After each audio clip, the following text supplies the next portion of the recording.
vendredi du 7e mois de l'année, mesdames et messieurs, bonjour. Vous êtes dans le 13h au Bénin. Voici le sommaire. Les enfants sont en période de vacances, la période de détente après un long moment de travail. Si pour certains, c'est le moment idéal pour s'amuser, d'autres préfèrent renforcer leur capacité intellectuelle dans des centres de formation. Exemple de comment passer les vacances avec les enfants, reportage à suivre dans cette édition. Lieu à visiter, salle de cinéma en période de vacances, c'est le casse-tête de bon nombre de personnes. À ce sujet, la grande interrogation de ce 13h est comment vous passez vos week-ends à Cotonou. Et puis, depuis le 26 juin 2023 se déroule sur toute l'étendue du territoire national la distribution de moustiquaires imprégnés à longue durée aux ménages. Suivez dans cette édition comment se déroule l'opération au niveau des sites aménagés pour la circonstance. À nouveau, bonjour.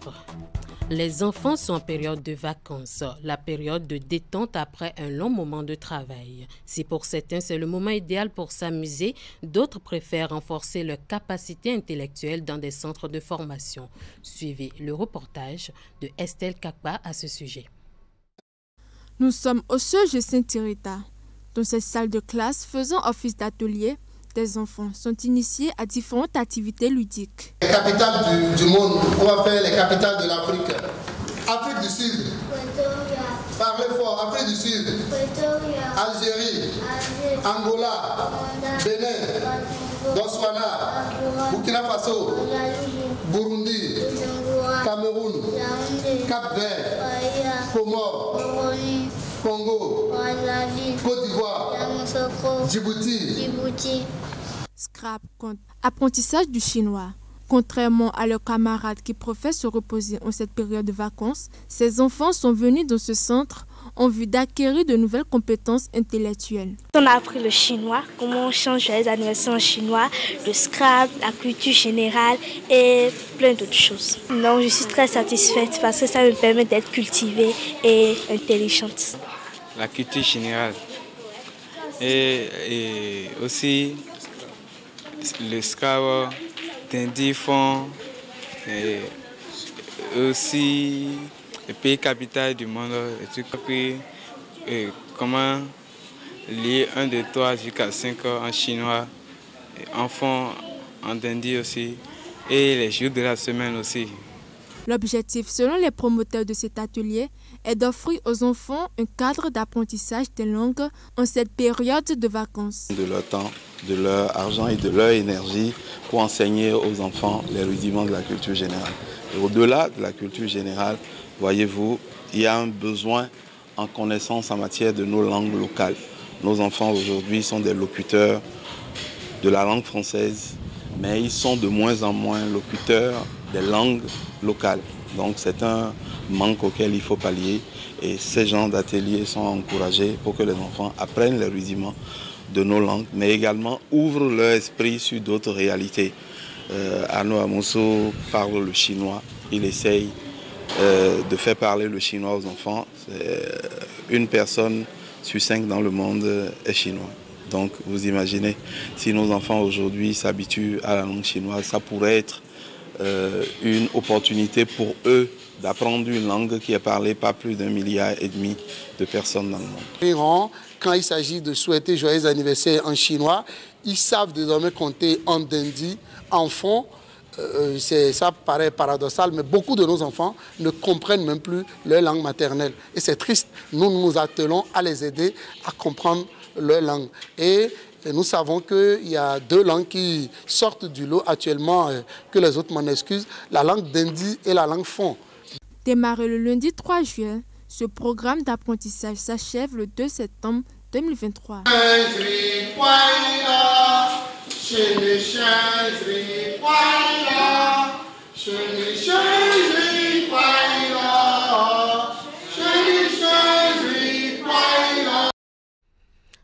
Du haut de ses 30 mètres, l'Amazone est la plus grande attraction. Il vient de tous les coins de Cotonou et d'ailleurs pour se ressourcer, soit pour voir de plus près la statue de l'Amazone, soit pour passer un moment en amoureux et surtout pour faire des photos.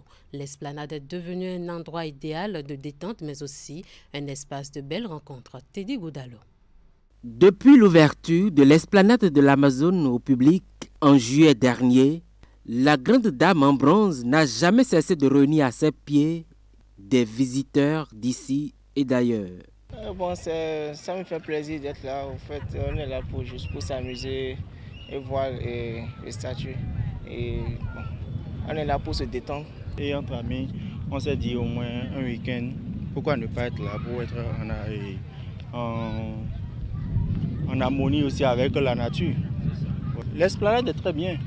Oui, c'est très bien.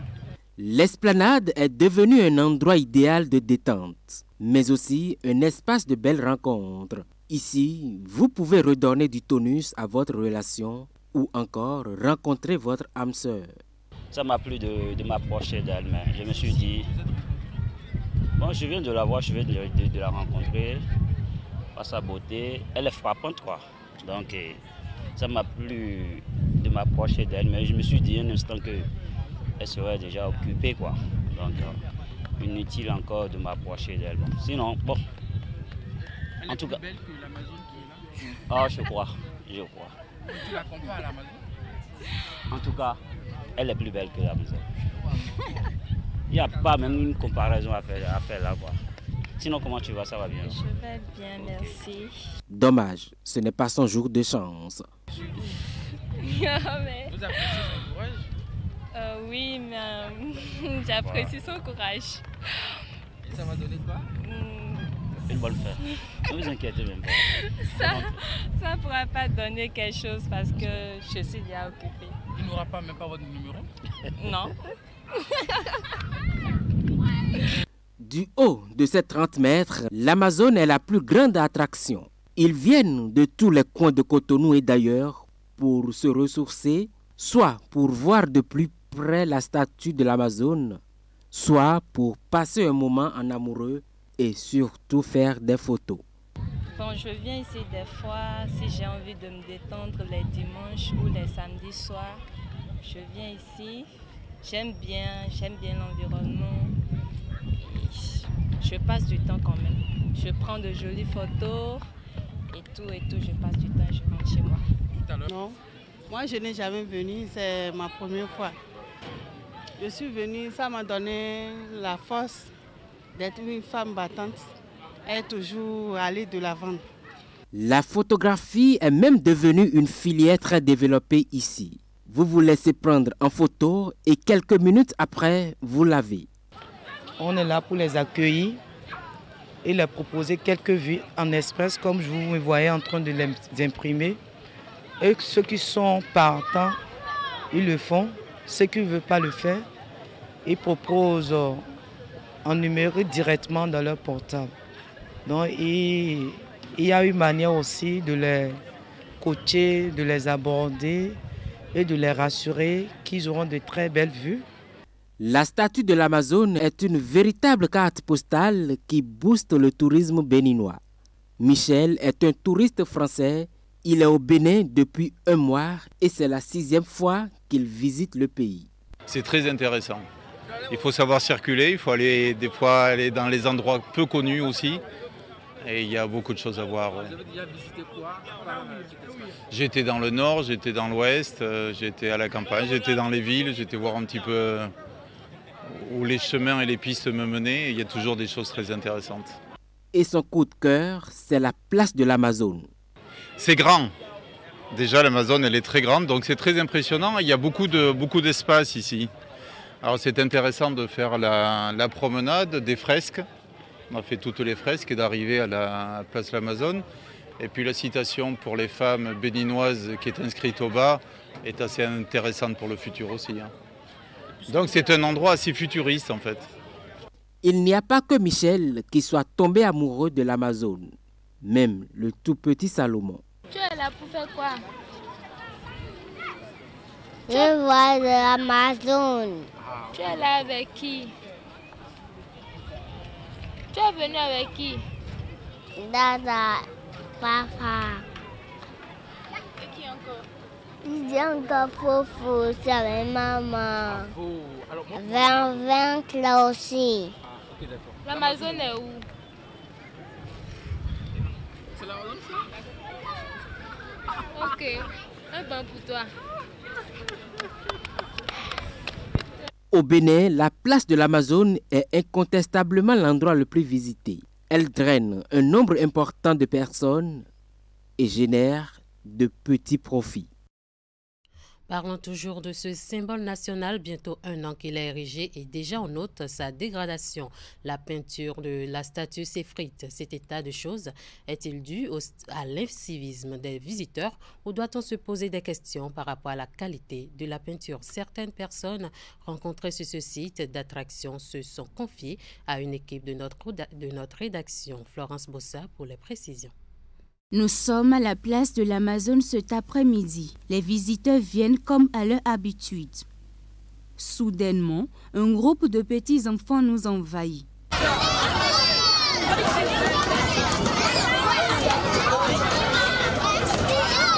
Pour ces enfants, la statue de l'Amazone est comme la cour de leur école.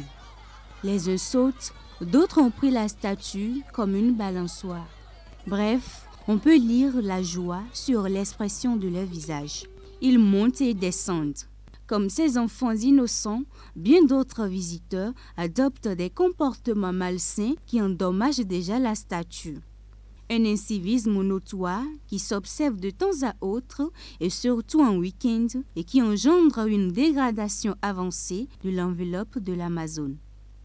Moi, je pense que c'est dû au fait que, y a certaines personnes qui viennent et pour faire des photos, elles montent sur la statue, elles vont même jusqu'à un niveau donné, elles s'asseyent dessus. Donc, selon le type de chaussures qu'on porte, et si chaque jour, à peu près 20-30 personnes doivent monter sur la statue comme ça, il y a de quoi que ça laisse des traces, que ça se garde vite. Quand je suis venu, je vois que il n'y a pas longtemps que l'édifice est là, mais ça commence déjà par se dérouiller.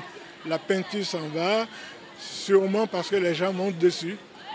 Et dans d'autres pays, ça ne se fait pas de cette façon. Je pense qu'ils n'ont pas mis une peinture adaptée parce qu'il y a la pluie, il y a la corrosion. Donc je pense que c'est dû à cela. Face à ce constat, les visiteurs proposent des solutions. On ne peut pas dire qu'on va, comment on dit ça, barricader de sorte à ce qu'ils ne puissent plus approcher parce qu'ils vont encore dire qu'on les empêche de toucher la statue alors que c'est une place publique. Alors que c'est une très bonne solution, les empêcher de toucher, oui.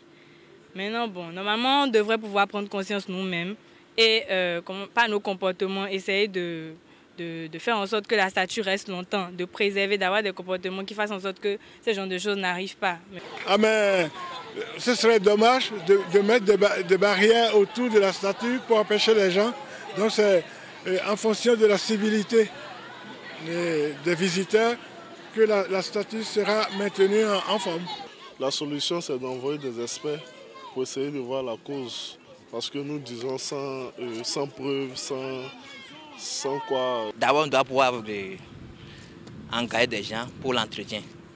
Donc, leur donner des directives à suivre par rapport à l'entretien de la statue.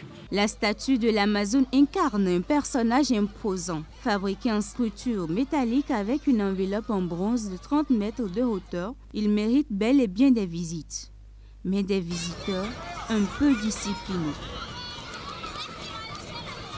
Alors, comment passez-vous vos week-ends à Cotonou maintenant que nous sommes en vacances? Cela pourrait être un casse-tête, endroit à visiter, salle de cinéma. Les Cotonois se retrouvent avec très peu de distractions dans leur agenda. Suivez le reportage. En week-end, la majorité des Béninois priorisent le divertissement en lieu et place du repos. C'est le moment pour jeunes et vieux d'effectuer des sorties entre amis ou copains pour laisser leur corps et leur organisme s'épanouir. Au cours du week-end, je m'en vais dans les places publiques pour me relaxer, pour me divertir, pour une distraction, pour relaxer le corps. Pour me divertir, souvent, je me promène avec ma famille, ma petite famille. Nous choisissons, ça dépend du week-end, nous choisissons par exemple un lieu d'attraction pour nous divertir. Et pendant le week-end, je vais rendre visite à la famille par exemple, puisque en semaine on est au travail. Je fais les plages, on organise des activités communautaires avec des amis. Déjà que nous sommes à Cotonou, il y a la plage, il y a plusieurs lieux publics. Donc la soirée, on prend l'initiative d'aller prendre de l'air à la plage. Dans le lot de ceux qui choisissent se divertir que de se reposer, bon nombre de gens sont attirés par la plage, la place de l'Amazone et autres. D'autres, par contre, se tournent vers les salles de cinéma pour se faire plaisir en week-end. Généralement, les samedis, dans l'après-midi, on peut sortir comme sur un lieu comme celui-ci, ou bien chercher à voir un film, en l'occurrence par exemple à Canal Olympia. Mais Canal Olympia aujourd'hui quand même fonctionne aussi et beaucoup de jeunes s'y rendent. Parfois le cinéma, et bon, de temps à autre, pour les salles qui sont encore fonctionnelles, bien sûr. Malgré toutes les potentialités attrayantes que dispose la ville de Cotonou, on constate le manque d'infrastructures, de distractions notamment, les salles de cinéma et d'espaces de divertissement. J'ai connu Okpa-Oloa que j'ai beaucoup aimé. En temps, je regardais beaucoup les films hindous à Okpa-Oloa. Il y a aussi Ciné Le Bénin, mais qui est aussi Ciné Concorde, voilà, à l'entrée d'Akwakwa là-bas. Mais ces salles-là, je pense qu'elles ne fonctionnent plus. On ne sait pas pourquoi, mais il serait intéressant quand même que ces salles qui sont quand même des promotions de nos pays puissent être réactivées et puissent servir d'instruments de distraction aux populations. Ce serait très intéressant. On remarque quand même que depuis un moment, on a quelques besoins dans ce sens-là. Il n'y a plus assez de salles de cinéma ou de parcs d'attractions. Autrefois, on était marqué par le cinéma Concorde, par exemple, ici à Cotonou, ou le cinéma Ira Akari à Porto Novo, dans le passé, mais aujourd'hui, on n'a plus ces salles de cinéma qui nous manquent grandement. Je me rappelle, ça doit être il y a 5 ans, 6 ans de cela, les soirs, on allait au cinéma. Mais depuis un bon moment, j'ai remarqué qu'il n'y a plus la présence effective de ces salles de cinéma dans les villes de Cotonou, Porto Novo et consorts. Or, il y a un moment, moi j'ai fait le Burkina, j'ai fait la Côte d'Ivoire, j'ai fait le Niger, mais quand je suis revenu au pays, je ne trouve plus la présence de ces salles chez moi. Et ça me frustre beaucoup. Vous voyez, maintenant, normalement, je devais faire le programme d'aller regarder un film, mais c'est absence de cela que je suis venu ici. Vous me voyez ici à la place Amazone. Vous voyez, s'il y avait un programme qui était programmé sur peut-être Cinéma Vogue ou Ciné Concorde, j'allais peut-être faire le programme d'y aller dans la soirée. Pour un divertissement plus attrayant à l'avenir, les citoyens béninois pensent qu'il faut rouvrir les salles de cinéma qui sont fermées et fournir encore plus d'efforts dans ce secteur pour un bon épanouissement de la population et de la jeunesse. Je l'annonçais en titre, depuis le 26 juin 2023 se déroule sur toute l'étendue du territoire national la distribution de moustiquaires imprégnés à longue durée aux ménages. À cet effet, plusieurs sites sont aménagés afin de décentraliser la distribution. Comment l'opération sur le terrain se déroule? Nous avons effectué une descente sur le site de Woma. Voici le constat de Chérina Messa-Oussounou et Edéaron Pévi. Nous sommes au marché de Womé, un site de distribution de moustiquaires imprégnés.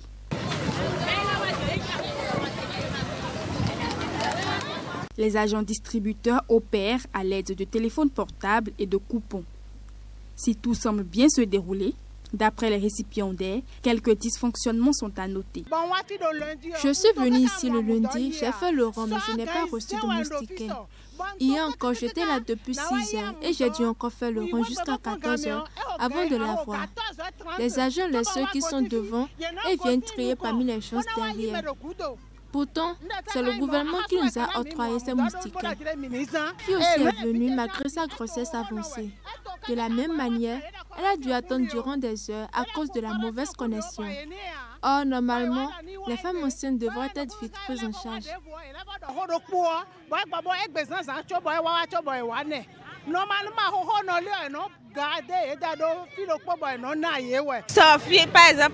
Hier, par exemple, moi j'étais venue chercher la moustiquaire. J'ai remarqué que c'est ceux qui ont gardé des sachets qui étaient servis. Quand je suis revenue aujourd'hui, Ils m'ont dit qu'avant d'avoir ma moustiquaire, je dois faire un geste sur mon coupon avant d'avoir satisfaction. Ce que j'ai refusé parce que le gouvernement a bien parlé de distribution gratuite. François Madjidé, l'un des responsables du site, explique les raisons de ces désagréments. La situation, depuis le lundi, on devait commencer par distribuer. Mais les smartphones, c'est-à-dire les portables qui nous servent de guide, ont des problèmes. Donc on a téléphoné à Rilachi, ils ont travaillé sur les smartphones. Et puis, depuis hier, nous avons commencé par travailler normalement. Sinon, le lundi, Statuco, ça a refusé. Mais depuis hier, là, ça va. Mais le problème que nous avons, c'est que la population veut être servie en même temps. Ils sont nombreux, mais tout le monde veut être servi en même temps. On a 4 jours, on va les servir tous, il n'y aura pas de problème. Ils auront tous de moustiquaires. Face à ces obstacles qui nuisent au bon déroulement de l'opération de distribution de moustiquaires imprégnés à Womé, il urge que des mesures soient prises afin de la rendre plus facile aux bénéficiaires. Cette campagne, qui s'inscrit dans le cadre de la lutte contre le paludisme, prend fin le 4 juillet prochain. Les espaces publics verts, Cotonou en dispose très peu. Il y a quelques années, en arrière, les Cotonoises et Cotonois pouvaient s'abriter le temps d'une pause avant de reprendre le cours de la journée. Dans une ville en pleine mutation, en matière d'infrastructures modernes, les espaces publics verts, jardins publics font cruellement défaut. Reportage de Candide Rouinton. Il y a de cela quelques années en arrière, que ce soit la place de l'Étoile Rouge, tout comme celle du Bicentenaire et bien d'autres, les citoyens cotonois profitent de l'ombrage des arbres qui s'y trouvaient pour se reposer aux heures de pause. Et ce, pour le temps de reprendre leurs activités à 15 heures. Chose qui ne se remarque plus ces derniers temps, faute d'espaces publics verts. En temps, il y avait quand même quelques espaces publics, comme l'Étoile Rouge, qui était construit et la place de l'Étoile qui était construite, et on avait un peu un sentiment de vert.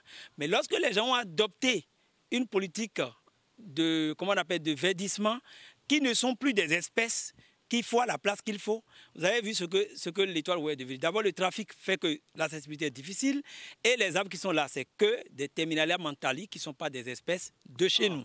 Et voilà, le développement actuel nous a rattrapés et nous avons perdu énormément en biodiversité.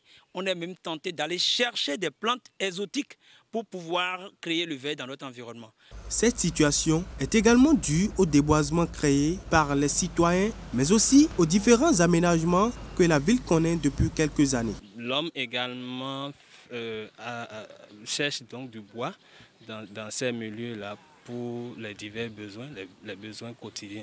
Et donc, compte tenu de ces divers aménagements et de l'utilisation de la plante pour des besoins alimentaires, des besoins sanitaires, la végétation au niveau de la côte est en train de disparaître. Et ce qui fait que désormais, vous n'avez plus ces espaces verts sur la côte. Le problème d'absence d'espace vert à Cotonou peut également partir d'une mauvaise étude d'impact environnemental et social. Dans le PGS, dans le plan de gestion environnementale et sociale, qui a naissé aux études d'impact environnemental et social, on prévoit toujours que l'on réalise le nombre d'espèces détruites là fois 5. C'est-à-dire quoi? Je viens de détruire, par exemple, 10 plants de teck ici. Je dois mettre en terre ces 4 plants de tête. Par conséquent, lorsque vous ne respectez pas cette prescription du décret, ça veut dire que vous n'êtes pas un bon professionnel en matière de réalisation de vos études d'impact environnemental et social. Parce que tout ce que nous disons, la finalité, c'est dans les études d'impact environnemental et social. Parce que pour faire un aménagement, forcément, vous devez détruire, vous devez agir sur l'espace existant. Pour les autorités en charge de la gestion des eaux et forêts, la politique d'aménagement de la ville de Cotonou répond à un principe.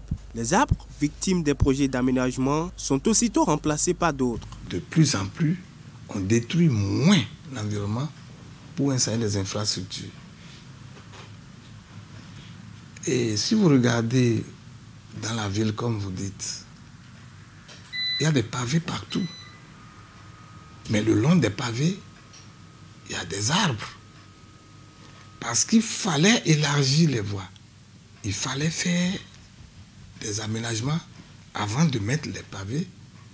Il a fallu enlever quelques arbres. Ceux qu'on pouvait préserver ont été préservés.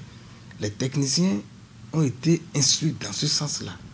À défaut des espaces publics verts, le gouvernement, dans sa volonté d'assainir le cadre de vie des Béninois, a réalisé des jardins géants et fleurissants qui ont changé le visage de Cotonou. Des parcs urbains qui apportent du charme à la ville capitale du Bénin.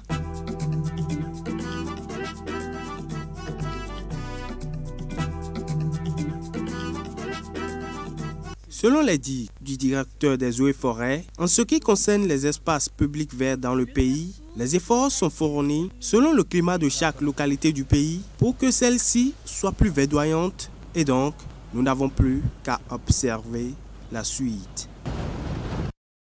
Fin de ce 13h au Bénin. Merci de nous avoir suivis. Retrouvez à 19h30 Maryse Boucault pour la grande édition du soir.